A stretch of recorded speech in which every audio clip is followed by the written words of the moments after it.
for a change, a good cup of coffee would be nice.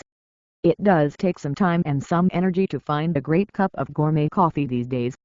If you do know of a perfect coffee shop, you are one of the lucky ones. But, did you know that you can basically make a nice cup of coffee on your own from home?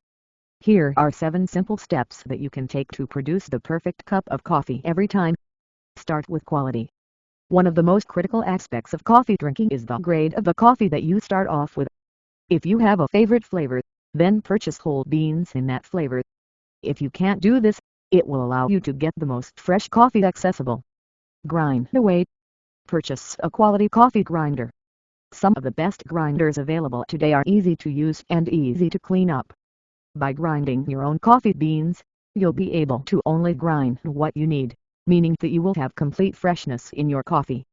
Store it right and tight. It is very fundamental to store your coffee tightly.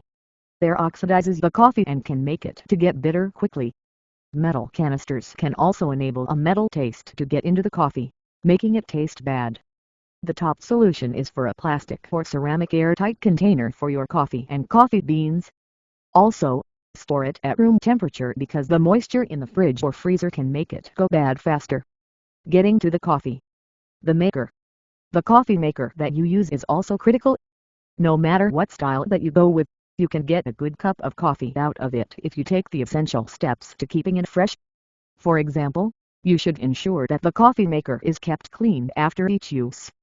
In fact, you'll need to make sure that you detail clean it, with the assistance of vinegar, every so often as well.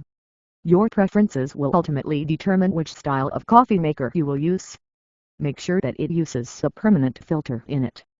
Even the water that you use is central to the quality of the coffee you will get from it. It is essential that you use water that is free from chlorine and minerals. Often, using bottled water rather than tap water will augment the quality of the coffee. Also, keep the water nice and hot. A good temperature for the water is about 200 degrees Fahrenheit. Supply the right amount. It is also central for you to use the right quantity of coffee beans and coffee grounds in the maker. Too many and you will have a very strong cup of coffee, and too few will make it to be too weak. Follow the directions provided by the coffee producer for the best cup of coffee. Lastly, and probably the most vital aspect of getting a great cup of gourmet coffee, is to make sure to enjoy your coffee when it is hot and fresh. Most restaurants are told to keep coffee for less than 30 minutes, but at home, the best coffee is the coffee that hasn't sat for more than 20 minutes.